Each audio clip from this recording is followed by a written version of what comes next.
ई कवन बेमारी धरा दिहल बाड़ू। ई कवन बेमारी धरा दिहल बाड़ू। अलग होके तोहरा से अब रहलो न जाता।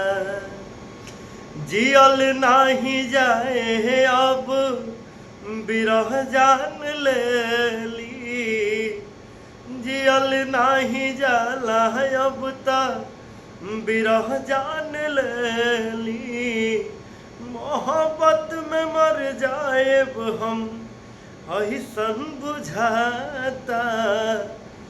ई कवन बेमारी धरा दिहल बाड़ू।